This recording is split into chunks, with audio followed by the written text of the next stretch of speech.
ABP network के दी southern rising summit में तेलंगाना के मुख्यमंत्री रेवंत रेड्डी तेलंगाना को किस तरीके से विकास की राह पर वो आगे बढ़ाने की तैयारी में है, इसी का एक खाका उनकी तरफ से यहां मंच के जरिए रखा गया। एबीपी नेटवर्क का दी सदर्न राइजिंग समिट और इस समिट में अपनी बात रखते हुए तेलंगाना के मुख्यमंत्री रेवंत रेड्डी न सिर्फ उन्होंने तेलंगाना के विकास का खाका वो सामने रखा, बल्कि साथ ही साथ सियासी घेराबंदी बीजेपी की और बीआरएस की भी जमकर इस मंच से की।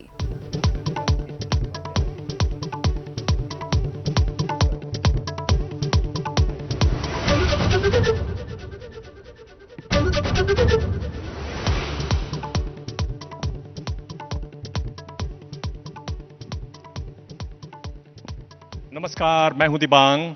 हैदराबाद से सदर्न राइजिंग समिट में आपका स्वागत है और हमारे साथ बेहद खास मेहमान तेलंगाना के मुख्यमंत्री रेवंत रेड्डी, आपका स्वागत है। चूंकि न्यूज़ चैनल है तो जो गर्म बातें आज हो रही हैं, जिसकी चर्चा देश भर में है, वहीं से शुरू करते हैं और साउथ से भी जुड़ी हुई बात है। हम देख रहे हैं कि प्रियंका गांधी पहली बार चुनाव लड़ रही हैं और दक्षिण के केरल राज्य से वायनाड सीट से लड़ रही हैं। 130 सीटें हैं दक्षिण भारत में लोकसभा की। आपको क्या लगता है कितना असर पड़ेगा इसका, कैसे देखते हैं आप इसको? मैं राजनीति बेनिफिट के बारे में नहीं सोच रहा हूं। परिवार की जिम्मेदारी उठाने के लिए सोनिया जी कोशिश कर रही, क्योंकि जिस दिन केरला की जनता राहुल जी को चुनाव 2 बार जिताए, तो राहुल जी उत्तर प्रदेश से रिप्रेजेंट करने के बाद केरला जनता को ऐसी बीच सड़क में छोड़ने के लिए गांधी परिवार तैयार नहीं थे। इसीलिए प्रियंका जी को वायनाड से चुनाव लड़वा रहे। Priyanka ji is going to perform her best. मैं अप्रिशिएट करना चाहता हूं प्रियंका जी को। I want to congratulate her and I wanted to thank Gandhi Parivar. Why? Because they are trying to get South people to get equal share. एक जब ये चुनाव हो रहे थे तो एक कोशिश ये भी थी कि सोनिया गांधी को चुनाव लड़वाएं और मरकाजगिरी जो आपकी सीट है वहां से लड़वाने की बात थी। आप लोगों ने रेजोल्यूशन भी पास किया, तो क्या हुआ फिर उसमें? तो अनफॉर्चुनेट, क्योंकि सोनिया जी ने 70 साल के तेलंगाना दिया हुआ है। Because of her word we have got this Telangana. मैं बहुत कोशिश की है सोनिया जी को यहां से रिप्रेजेंटेशन करवाए, तो जनता का जो सोच है, सोनिया जी इस तेलंगाना 4 करोड़ जनता को उनके परिवार मानती है। वो परिवार के तरफ से लोकसभा में रिप्रेजेंट किए, तो हमारे लिए बहुत बड़ा एक pride. But because of other reasons, they have not contested from Telangana. Even I have proposed for Rajya Sabha from Telangana, but party has taken a decision to take Rajya Sabha from some other place. फिर भी यहाँ से represent नहीं किए, तो भी राहुल गांधी जी ने भारत जोड़ो यात्रा में कन्याकुमारी से लेकर कश्मीर तक जो 150 डेज 4000 किलोमीटर्स तब तेलंगाना में आया था। 22 days he has walked in from Telangana. तो तब ये कहा हम तेलंगाना के सिपाही बनकर दिल्ली में लोकसभा में हम आवाज़ उठाएंगे। तो जब भी ज़रूरत है, Rahul Gandhi ji is there to represent Telangana. We are happy for that. मगर आज भी हम लोग थोड़ा दुखी में है, सोनिया जी यहाँ से रिप्रेजेंट नहीं किए। इसका मलाल है आपको। एक बात जो हम दिल्ली से देख रहे हैं और दिल्ली के अखबारों मगर दबांग जी अगले बार सोनिया जी को यहाँ से रिप्रेजेंट करवा देंगे। जरूर करवाएंगे। अच्छा, इस पर ताली बजानी चाहिए। हैदराबाद के लोग हैं, मुख्यमंत्री साहब कह रहे हैं कि एक बात जो दिल्ली से हम जब देखते हैं तो एक बड़ी चौंकाने वाला बयान आया साउथ के एक मुख्यमंत्री का, स्टालिन साहब का। कह रहे हैं कि साहब 16 बच्चे पैदा कीजिए। और हालांकि उन्होंने बाद में कहा कि एक कहावत है तमिल की, उस पर उन्होंने कहा, और डीलिमिटेशन से एक बात जुड़ती है। जानकार बता रहे हैं कि अगर डीलिमिटेशन जो आबादी के हिसाब से होता है वो लागू हो तो केरल जिसकी 20 सीटें हैं वो 20 की 20 रहेंगी, और उत्तर प्रदेश जिसकी अभी लोकसभा में 80 सीटें हैं वो बढ़कर 143 हो जाएंगी। हाउस का टोटल साइज 848 का हो जाएगा। क्या रास्ता है इसका? It's a policy decision. Our constitution is written constitution. हम लोग जो चाहिए वही हिसाब से बनाना है. अगर साउथ का फेयर शेयर नहीं मिले तो उसका मुकाबला करना पड़ता है. कोई भी डिलिमिटेशन का अगर बिल आए, कुछ सोचे, it's a simple constitutional amendment fair share देने के लिए. अगर 80 सीट्स वाले को कितना प्रोपोर्शनेट बढ़ रहा है, 17 सीट्स वाले को उतना ही प्रोपोर्शन से बढ़ना चाहिए. क्योंकि आप पनिश नहीं कर सकते. क्यों? जो सरकार, जो रास्ता दिखाए, सरकार जो आदेश दिया हुआ है, हम तो पालन किए. सो मैं गुड बिहेवियर को आप पनिश नहीं कर सकते. कि जो सरकार के बात नहीं सुना है, आप उन लोगों को financially and politically you wanted to empower just because of your political reasons, तो ये मामला नॉर्थ साउथ का मुद्दा बन जाएंगे. तो वो देश के लिए ठीक नहीं है. तो क्या करना चाहिए कि इसको? नहीं, हम लोग तो रिप्रेजेंट करेंगे यहीं से, क्योंकि साउथ से हम लोग अक्रॉस द पॉलिटिकल पार्टीज, ये सबका मुद्दा है. मतलब कोई पॉलिटिकल, कोई पार्टी के लिए अलग अलग नहीं है, हर पार्टी के लिए, including Bharatiya Janata party, who are representing from south, they have to react, they have to take a policy decision. North में जो हर प्रदेश का जितना सीट्स है, जितना बढ़ रहा है percentage of the seats, equally Telangana के लिए भी उतना ही बढ़ना पड़ेगा, उतना ही आंध्र प्रदेश में, कर्नाटका में. अगर चुनाव में कौन जीतने वाले, कौन हारने वाले, वो बात अलग है. अगर आप लोग वो फेयर शेयर में अगर नहीं दिए तो without south also they can form the government, then we don't get our representation. तो हमारे वोटों से, हमारे इलेक्टेड रिप्रेजेंटेटिव्स का जब जरूरत नहीं है तो हम नेग्लेक्टेड कम्युनिटी बन जाएंगे.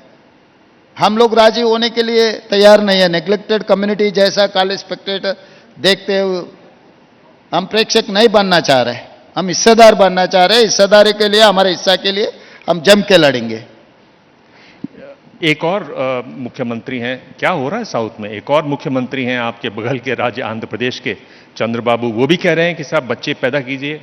वो बोल रहे हैं कि नहीं तो हमारी जो पॉपुलेशन है वो एजिंग हो रही है, उम्र बढ़ रही है, बूढ़े लोग ज़्यादा हो जाएंगे, यंग लोग कम हैं. और उसकी जो बात है वो इससे जुड़ती है कि आबादी का जो रिप्लेसमेंट लेवल है वो 2.1 है, 2.1 है. लेकिन हम देख रहे हैं कि दक्षिण भारत में, तेलंगाना में 1.8 है. उत्तर प्रदेश की बात करें तो वहाँ 2 से ऊपर है, बिहार में 3 है. तो क्या ये एक बड़ी समस्या है कि लोग बूढ़े हो रहे हैं और रिप्लेसमेंट नहीं हो पाएगा? सही, ये देश का मुद्दा है. तो मैं जब आज़ाद मिला था तब life span was average 32 years. No one knows that. जिस दिन हमको 1947 में आज़ाद मिला था, उस दिन life span of Indian any other person average was 32 years. Reforms के बाद, हेल्थ के ऊपर कांग्रेस पार्टी ने जो लगातार जो कदम उठाए, 56 ईयर्स को आगे, आज के तारीख में on and average life span is 80 years. तो धीरे धीरे लाइफ स्पैन बढ़ते जा रहे हैं. आने वाले 15-20 ईयर्स में it will reach up to 100 years. तो जो यंगर जनरेशन कम होते गए तो we will become another Japan. Japan में रोबो क्यों वो लोग इन्वेंट किए? नेसेसरी. तो इस देश में यूथ का बहुत जरूरी. आज तो near about 50% is the younger generation. मगर गोइंग फॉरवर्ड ये यंगर जनरेशन पूरा after 20 years they'll become 60, 70, 80 years. सो इस देश का जो पॉपुलेशन है, ओल्ड एज का अगर पॉपुलेशन बढ़ते गए तो इस देश में जो यूथ के कम हो जाएंगे. फैमिली प्लानिंग के वजह से हर परिवार को एक अगर लड़का लड़की कोई भी हो, तो ऐसे देखते देखते पॉपुलेशन कम होते जाएंगे. ओल्ड एज पॉपुलेशन बढ़ते गए तो देश के लिए नुकसान है. इसीलिए चंद्रबाबू नायडू जी ने कुछ कहा होगा, मगर यहां पर अब देश सोचना है. It is nothing to do with politics according to my opinion. तो ये देश को जो अच्छा है, जिस दिन फैमिली प्लानिंग का जरूरत था, क्योंकि फूड सिक्योरिटी का मुद्दा था, एजुकेशन का मुद्दा था, पानी का मुद्दा था, सब कुछ मुद्दा था, हेल्थ का मुद्दा था, तब पॉपुलेशन कंट्रोल करने के लिए देश सोच रहा था. आज के तारीख में सरप्लस फूड हो गए, सरप्लस कंट्री, पावर सरप्लस. तो ये जगह में अभी आज के तारीख में देश के लिए क्या अच्छा है, हम लोग सोचकर across the political parties, parliament as well assembly में चर्चा होना है, देश के लिए जो अच्छा है वो कदम उठाना है। एक और बात है, जब हम ये दो मुख्यमंत्रियों की बात से तो आप सहमत लग रहे हैं, एक और बात है जिसकी भी दिल्ली में बड़ी चर्चा होती है और वो आपसे जुड़ी हुई है। वो बात इससे जुड़ी हुई है कि अगर आप देखें तो जीडीपी में कुल दक्षिण के 5 राज्यों का, केरल, कर्नाटक, आंध्र, तमिलनाडु, तेलंगाना, जीडीपी में करीब 30% जो हमारी जीडीपी है, हमारे देश की जीडीपी है, वो इन राज्यों से आती है। आबादी अगर हम देखें, पॉपुलेशन देखें तो 19.6% है, आबादी काफ़ी कम है, लेकिन जो आपको वापस मिलता है 30% देकर, वो करीब 16% है। आप कहते हैं कि मैं 1 ट्रिलियन की इकोनॉमी बनना चाहता हूं, तो कैसे होगा? फाइनेंस कमीशन आया हुआ था तेलंगाना को हमारे राय लेने के लिए, तब मैं ये कहा 50% for merit, remaining 50% for other things based on the population. Now आज के तारीख में जो भी केंद्र सरकार को जो राज्यों से पैसे आ रहे हैं पॉपुलेशन के हिसाब से बांटने में लग गए। पॉपुलेशन के हिसाब से बांटने की वजह से Uttar Pradesh and BIMARU states, Bihar, Madhya Pradesh, Rajasthan, Uttar Pradesh, बीमारू राज्यों को ज्यादा पैसे जा रहे हैं। जो साउथ के हम लोग हैं, पॉपुलेशन कम रहने के वजह से हमको पैसे कम मिल रहा है। इसीलिए I have represented to finance commission, जो सुप्रीम कोर्ट गाइडलाइंस है, judgments on reservation, supreme court is saying that 50% for merit, 50% for other backward हिस्सा। तो मैं आज यही why can't apply for finance thing, 50% for merit, who are contributing for the country, they have to get at least 50% on merit, remaining 50% on the population। क्योंकि एक बार आवाज उठाने के बाद, एक बार कदम उठाने के बाद, एक बार चर्चा शुरू होने के बाद ये मामला तो आगे आएंगे। इसीलिए मैं केंद्र सरकार को मैं साफ कह दिया कि 50% has to get on merit. Why? Because I am contributing more than any state, then I have to get my fair share.